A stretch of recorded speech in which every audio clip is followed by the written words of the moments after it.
Hello everyone, welcome to our channel. So today we will share about the important facts related to your Hindu newspaper and the relevant articles therein. Okay, so let's start. The first one is PCR, RT-PCR related to coronavirus. आपने देखा होगा कि काफ़ी news में आ रहा है कि जो चाइना में जो कोविड वायरस है वो अनकंटेन्ड हो चुका है और काफ़ी सीवियरिटी आ रही है वहाँ पे 500,000 केसेस जो हैं वो रोज़ के आ रहे हैं। तो न्यूज़ आ रही है तो कोरोना वायरस के बारे में पढ़ना बहुत ज़्यादा इंपॉर्टेंट है, पेपर में भी आ सकता है क्योंकि हमारे इंटरनेशनल एयरपोर्ट्स पे भी काफ़ी ज़्यादा टेस्टिंग एंड स्क्रीनिंग चल रही है। तो थोड़ा सा देख लो कि कौन कौन से टेस्टिंग मेथड्स होते हैं कोरोना वायरस के। अगर जब आपके एरिया में भी आया था तो आपने भी 2 तरह के टेस्ट तो करवाए ही होंगे, जो एक था क्विक एंड दूसरा कौन सा था, एंटीबॉडी का। क्विक वाला कौन सा था, रैंडम ट्रायल है ना, randomise trial, RT-PCR, polymerase chain reaction. ये कौन सा टेस्ट था, एंटीजन टेस्ट था। इसमें क्या करते थे, एक स्वैब ले लेते थे आपके नाक से, है ना, तो वहाँ पे थोड़ा बैक से लेते थे ताकि वो देखें कि जो वायरस है कहीं आपकी बॉडी में एंटर तो नहीं कर गया है।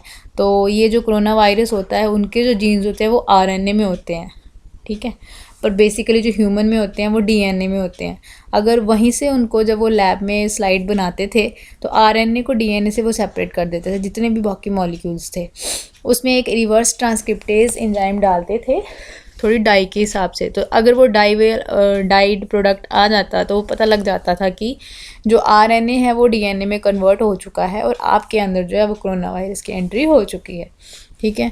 वो डुप्लीकेट कर जाता था DNA। अगर PCR मशीन में बताया जाए कि अगर कोरोना वायरस है तो DNA जो है वो डुप्लीकेट कर जाता था बहुत ज़्यादा टाइम, ताकि वो जब वो डाई बनाते थे तो पता चल जाता था कि अलग अलग तरीके से DNA की डुप्लीकेशन हो रही है। ये तो आपका हो गया जो रैपिड वाला टेस्ट था। दूसरा कौन सा होता था, एंटीबॉडी टेस्ट। ये क्या होता था, test to detect the immune response to early infection. इसमें क्या करते थे, खून का सैंपल लेते थे। अगर कोई इंसान जिसका सैंपल लिया है बाजू से उन्होंने ब्लड का, अगर वो इन्फेक्ट हुआ होगा तो उसके ब्लड में क्या होगा ना, उस इन्फेक्शन से लड़ने के लिए एक एंटीबॉडीज़ अपने आप जनरेट होंगी।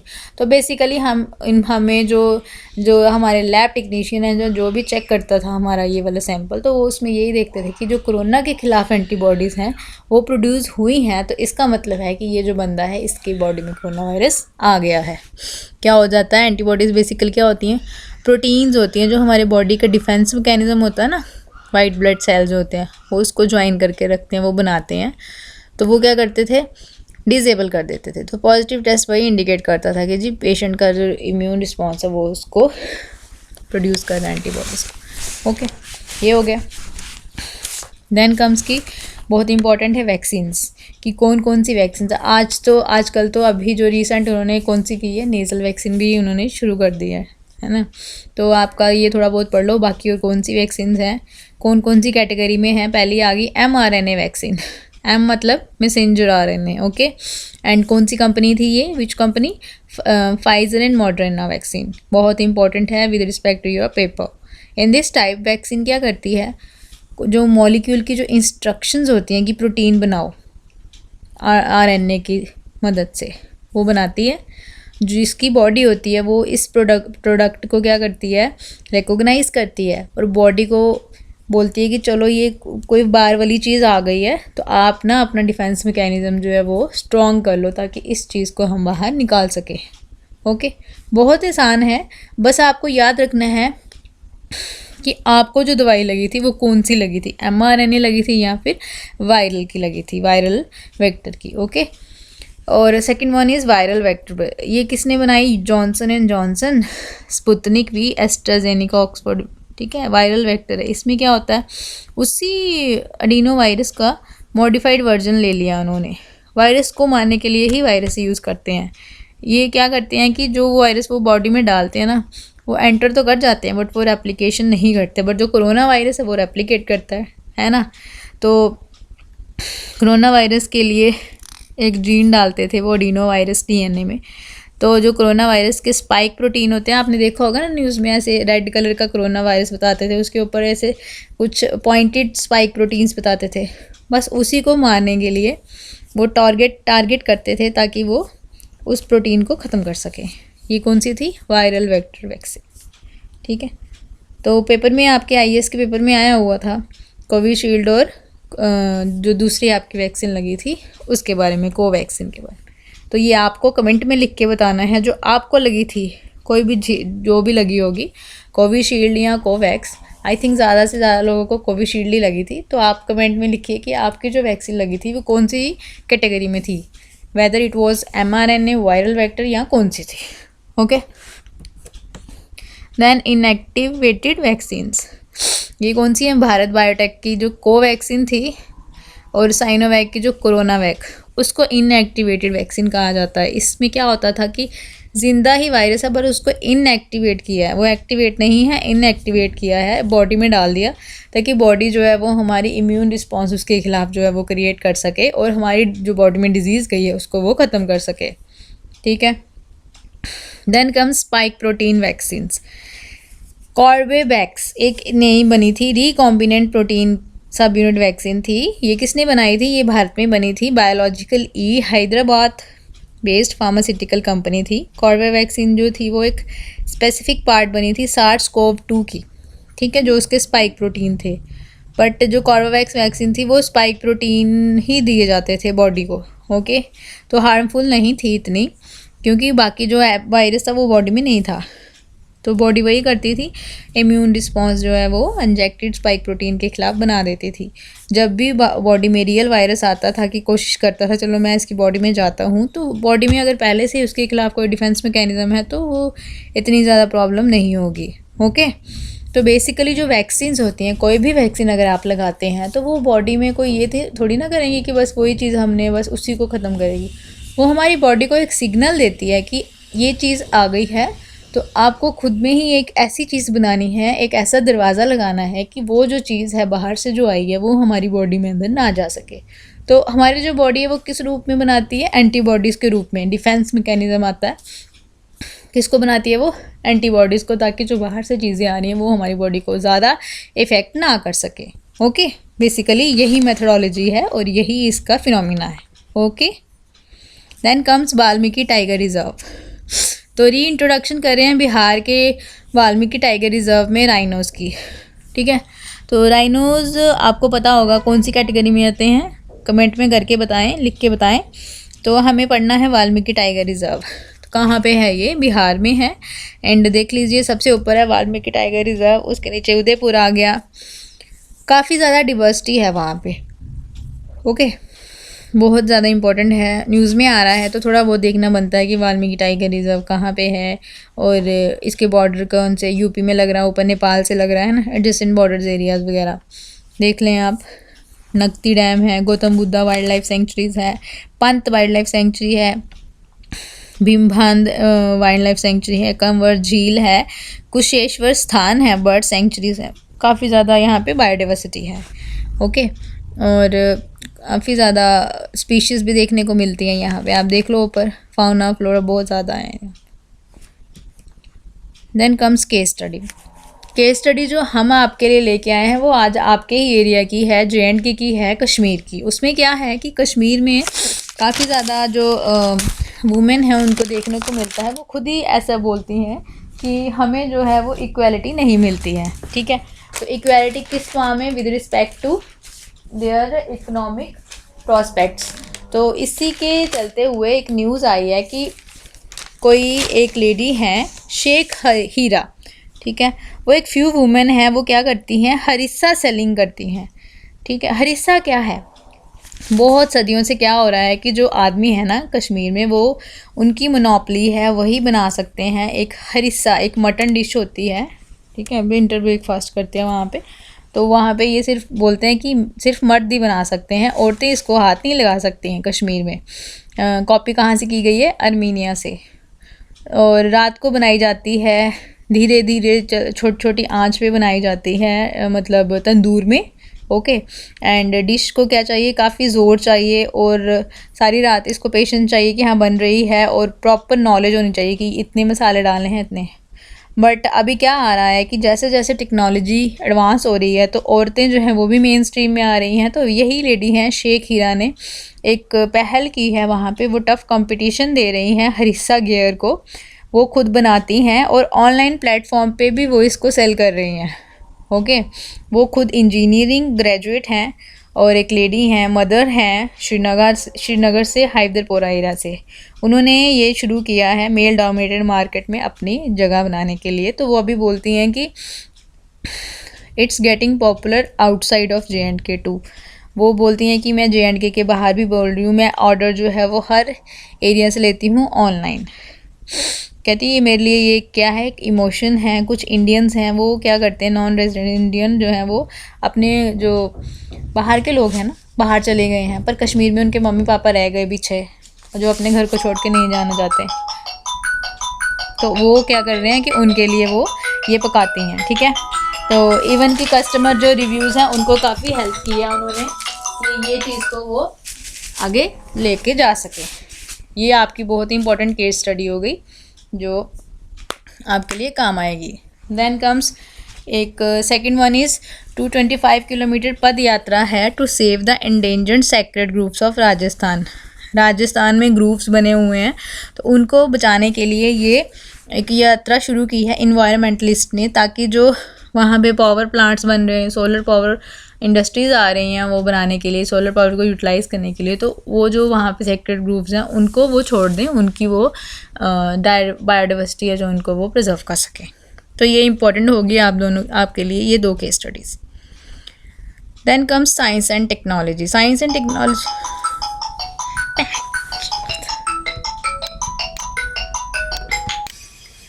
Sorry for the disturbance. The next topic is from science and technology. तो साइंस एंड टेक में आज आया है कि जो डायबिटीज़ रिमिशन है वो इंटरमीडिएट और कैलोरी रिस्ट्रिक्टेड डाइट से हो चुकी है। ठीक है, तो कौन सी डायबिटीज़ है ये, टाइप 2। उसमें उन्होंने क्या किया कि कुछ पार्टिसिपेंट्स कुछ ट्रायल के लिए लिए उन्होंने, तो 50% जो पार्टिसिपेंट्स थे उन्होंने अचीव कर दी रिमिशन 3 मंथ्स में ही। ठीक है, और 44% जो फॉलोअप हुआ उसके बाद जो पार्टिसिपेंट्स थे उनमें भी रिमिशन आ गई 44%। ठीक है जी, तो उन्होंने जिन्होंने भी रिमिशन कर ली है तो उन्होंने कम्प्लीटली स्टॉप कर दिया है कोई भी शुगर की दवाई लेने के लिए। ओके, तो रिमिशन है क्या, एक्चुअली हम बात क्या कर रहे हैं। ठीक है, देखते हैं क्या हुआ है कि उन्होंने बोला है कि अगर हम कुछ इंटरमिटेंट छोटे छोटे फेज़ में अगर हम खाना खाएं और कैलोरी रिस्ट्रिक्टेड डाइट खाएं जिसमें हम कैलोरीज कम खाएं, मतलब डाइट जो हो उसमें कुछ ऐसे फूड्स हों जहाँ पे वीट हो, बार्ली हो, राई हो, ओट हो, एंड वो वाले फीचर्स हों, उन कैलोरी फीचर्स फूड हों जिसमें लो ग्लाइसेमिक लोड हो, कैलोरीज कम हो, कार्बोहाइड्रेट्स कम हो, तो उसकी वजह से क्या होता है कि जो डायबिटीज़ की रिमिशन है वो पॉसिबल है। इन्होंने कुछ ऐसा वैलिडेट किया है कि HbA1c, मतलब HbA1c जो है वो ग्लूकोज लेवल बताता है हमारे ब्लड में। उसी टेस्ट से हमारा पता चलता है कि जो ब्लड शुगर है वो कितनी है। तो अगर लेस देन 6.5% हो after discontinuing anti diabetic medications, तो उसका मतलब है कि जो शुगर है वो नॉर्मल है। ओके, तो जो पार्टिसिपेंट्स उन्होंने इन्वॉल्व किए तो उन्होंने बोला कि अगर हम लोगों जिसको शुगर है ये वाली टाइप 2 है तो उसको हम मतलब 2-2 घंटे बाद या इंटरमिटेंट फास्टिंग कराएं, उससे फास्टिंग की जगह उसको खाना देते जाएं, बट वो खाना खाएं जो हेल्दी हो, जिसमें फाइबर ज़्यादा हो, बॉडी पे लोड कम पड़े, कैलोरीज कम हो, तो जो डायबिटीज़ है वो रिवर्सिबल हो गई है इन पेशेंट्स में। कुछ उसके साथ उन्होंने ना कुछ और भी चीज़ दी है। वो क्या दिया है उन्होंने साथ में दिया है कुछ दिया है उन्होंने 10 days ऑफ एड लिबिटम। ठीक है, पार्टिसिपेंट्स क्या है अंडरवेंट किए 6 cycles of intermediate fasting for 5 days followed by 10 days of ad libitum eating of everyday food items during the trial. तो इसी वजह से उन्होंने बोला है कि जो टाइप 2 डायबिटीज़ रिमिशन है वो अचीवेबल हो रही है। तो जैसे बोलते हैं ना कि नॉन कम्युनिकेबल डिजीज़ हैं, इसका कोई तोड़ नहीं है, बट हमारी जो साइंस है, टेक्नोलॉजी है, एडवांसेस इतनी ज़्यादा हो रही हैं, इतनी ज़्यादा वो प्रॉस्पर कर रही हैं जेनेटिक फील्ड में कि अब जो कम्प्लेक्स चीज़ें हैं वो भी सिंपली जो है वो उसको अचीवेबल कर रहे हैं। ठीक है जी, तो ये आपका इम्पोर्टेंट था थोड़ा बहुत। तो इसमें क्या इंपॉर्टेंट आ गया कि HbA1c जो है ग्लूकोज मेटाबॉलिज्म है उसकी नॉर्मल रेंज कितनी है, एंड फास्टिंग ब्लड ग्लूकोज जो है वो 100 मिलीग्राम पर डेसीलीटर में वो कितनी है। तो कितनी हमने पढ़ी, इसमें लिखी हुई है levels less than 6.5%। Okay, then comes right to repair. तो ये कंज्यूमर अफेयर मिनिस्टर हैं पीयूष सर। उन्होंने बोला है कि हम एक पोर्टल बना रहे हैं ऑनलाइन, NTH मोबाइल ऐप है, उसमें क्या होगा कि राइट टू रिपेयर देंगे हम। है क्या ये, मैन्युफैक्चरर्स जो बनाते हैं चीज़ें वो क्या करेंगे, अपने प्रोडक्ट्स का मैनुअल और डिटेल जो है वो कस्टमर के साथ वो शेयर करेंगे ताकि वो रिपेयर कर सकें खुद। समझ लो मेरी कोई मोबाइल ख़राब हो गया ना, तो मुझे पता नहीं है कि कहाँ जाना है, कोई मैं ऐसे रिमोट एरिया में बैठी हूँ कि मुझे पता नहीं चल रहा, तो इस ऐप के ज़रिए जो जिसने ये मैन्युफैक्चर किया है वो हमारी पोर्टल पे क्या कर देंगे, ऑनलाइन पोर्टल पे ऐसी चीज़ें डाल देंगे कि मैं जो हूँ वो अपना मोबाइल खुद रिपेयर कर सकती हूँ बाय सेल्फ, या किसी थर्ड पार्टी को जिसको थोड़ी बहुत नॉलेज हो उस फील्ड की, इलेक्ट्रॉनिक फील्ड की, तो वो कर सकते हैं, या कोई और भी स्टेक होल्डर, रैदर दैन हम जिस बंदे ने ओरिजिनली मैन्युफैक्चर किया है उस पर डिपेंड होंगे। ओके, तो इसका थीम क्या है, effective disposal of cases in consumer commission. Okay, बहुत ही इंपॉर्टेंट है राइट टू रिपेयर। पूछा जा सकता है कि विद रिस्पेक्ट टू कौन सी फील्ड में ये इन्होंने अभी प्रपोज किया है और ये पोर्टल जो है वो किसके लिए है, याद रखना आप। Then comes the last part of our video is tidbits और फैक्ट्स। तो अमीनपुर लेक जो है वो न्यूज़ में आया है, क्यों आया है, क्योंकि वहाँ पे कुछ बर्ड जो है वो स्पॉट हुए हैं। तो अमीनपुर लेक जो है आपका मैन मेड लेक है और पहला ऐसा लेक है जो फर्स्टली बायोडाइवर्सिटी हेरिटेज साइट में इसको दिया गया था नेशनल इम्पोर्टेंस के रूप में। तो पेपर में कभी कभी ना 4 ऑप्शंस होते हैं, उसमें से एक उन्होंने पूछ लिया होता है which of the following is the man made lake. तो एक हमारा कहाँ है, ये अमीनपुर लेक आ गया, साउथ में हमारा आ गया मैन मेड लेक, याद रखना है आपको। The next one is Manas helpline. तो मानस हेल्पलाइन में उसमें ये न्यूज़ में आ गया कि 2000 से ज़्यादा जो केसेस हैं ना मेंटल रिहैबिलिटेशन के, वो इस हेल्पलाइन पे जो है वो रिपोर्ट हो गए हैं पिछले 1-2 महीने में। तो ये इसका क्या है, मानस हेल्पलाइन क्या है, ये प्रायोरिटी है for tele mental health assistance and networking across the state. तो कोड कौन सा है, 14416। टोल फ्री है, एक्सेस अक्रॉस द कंट्री। कोई भी इंसान अगर अपनी मानसिक स्थिति को समझ नहीं पा रहा है ना, तो उसके लिए ये हमारी गवर्नमेंट ने, रीसेंट गवर्नमेंट ने ये एक ऑनलाइन ऐप जो है वो शुरू की है। कभी कभी ऐसा होता है ना कि अगर आप कुछ एबनॉर्मल एक्ट कर रहे हैं या आपसे कुछ हैंडल नहीं हो रहा चीज़ें, तो आप किसी को समझा नहीं पाते हैं ना, या फिर आप ऐसे बोलेंगे, थोड़ा हेजिडेंट होएंगे कि किसी को क्या बताना है ना, वो हमें पागल समझेगा। तो उस फेस को, उस हेजिटेशन को हटाने के लिए ये ऑनलाइन इंटरफेस है जहाँ पे किसी को आपका पता नहीं चलेगा। ओके, सिर्फ आप होंगे और जो वहाँ के स्टेक होल्डर्स होंगे वो आपको हेल्प करेंगे या गाइड करेंगे। देन चाइना बहुत न्यूज़ में आ रहा है ना, तो हमें देखना, बार बार ये रिपीट करना है कि जो चाइना और इंडिया का जो डिस्प्यूटेड पॉइंट्स हैं ना, टिकटॉक चलती रहती है वहाँ पे, है ना, टिफ चलती रहती है, कभी यहाँ चल रही है कभी वहाँ चल रही है, तो ये भी आ जाता है न्यूज़ में।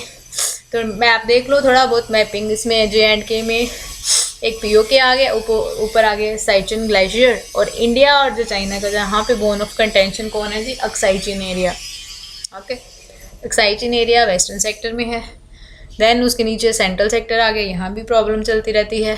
एंड देन अब जो चल रही है वो अरुणाचल में देखा ही होगा आपने, ईस्टर्न सेक्टर में चल रही है, मैकमोहन लाइन पे, वो धीरे धीरे करके आगे आते जा रहे हैं। तो थोड़े इंपॉर्टेंट हैं डिस्प्यूटेड एरियाज़, उनकी पोजीशन याद रखनी है। देन फिलीपीन के जो 74 ईयर के जो वहाँ के मिलिट्री कमांडर थे वो वापस आ गए हैं अपने हेड ऑफ स्टेट में। तो फिलीपीन नहीं, फिजी में। ओके, फिजी के जो हैं वो हेड आ गए हैं, फिर से प्रधानमंत्री, वहाँ के प्रेसिडेंट बन गए हैं। तो फिजी आया न्यूज़ में, तो फिजी का देखना बनता है हमारा मैप में, कहाँ पे है, इक्वेटर के बिल्कुल नीचे है, साउथ पैसिफिक ओशन में है, ऑस्ट्रेलिया के नॉर्थ ईस्ट एरिया में है, एंड ऊपर कौन है इसके वेस्ट में, फिजी के वेस्ट में पापुआ न्यू गिनिया। देन उसके टचिंग कौन है, इंडोनेशिया, एंड इक्वेटर के ऊपर कौन है, फिलीपींस, और इक्वेटर के नीचे वाली ये पूरी इनकी लोकेशन है, देख लें, इम्पॉर्टेंट है, आ सकता है पेपर में, फिजी। ओके, देन इंडो बांग्लादेश हमने क्यों लिखा है आज, क्योंकि आपको पता होगा आपका मैच चल रहा था, है ना, तो मैच में जो इंडिया ने उनको हरा दिया ओके, बट बांग्लादेश आया ना न्यूज़ में, तो थोड़ा आप देख लो बांग्लादेश का एरिया, बांग्लादेश की कौन कौन सी जो इंडिया की स्टेट्स हैं वो बांग्लादेश के बॉर्डर पे लगती हैं। ईस्ट से शुरू करते हैं हम, मेघालय आ गया, त्रिपुरा आ गया, ओके, एंड असम आ गया, ओके, असम का बॉर्डर आ गया। देन जो इसका बांग्लादेश के वेस्ट एरिया में वेस्ट बंगाल आ गया, बिहार, ओके। तो इम्पॉर्टेंट है, याद रखना है कौन कौन सी जो इंडिया की स्टेट है वहाँ पे लगती हैं। इवन की रिवर्स भी पूछी जा जाती हैं, काफ़ी न्यूज़ में आती हैं रिवर्स कि कौन कौन सी जो टचिंग आ रही हैं बांग्लादेश में। फराक्का बीच कहाँ पे है, पद्मा रिवर, है ना, ये पीछे क्या थी, ब्रह्मपुत्र थी, आगे फिर क्या बनी, इसके साथ तीस्ता रिवर जुड़ी या नहीं जुड़ी, बांग्लादेश में गई या नहीं गई, है ना, एंड मेघना कहाँ है, बाड़क कहाँ है, ये आपने देखना है, बहुत इंपॉर्टेंट है, बहुत ही न्यूज़ में आता है और बहुत ही ज़्यादा आपके पेपर में इम्प्लिसिटली भी पूछते हैं, डायरेक्ट भी पूछते हैं और वो इनडायरेक्ट भी पूछ लेते हैं। तो जो इंडिया के बॉर्डर नेशंस है ना, अगर वो न्यूज़ में आते हैं तो आपको एक पेज पे नोट कर लेना चाहिए कि हमारे और मतलब हमारे और उस नेशन के डिफरेंट पॉलिटिकल डिमेंशंस कौन से हैं, इकोनॉमिक कौन से हैं, कौन सा न्यूज़ में आया, बोन ऑफ कंटेंशन, तो आपके लिए इम्पोर्टेंट हो जाएगा और आपके लिए बेनिफिशियल हो जाएगा जब आप अपना मेंस लिखेंगे किसी भी एग्ज़ाम में, ठीक है। So that's all for today, thank you so much.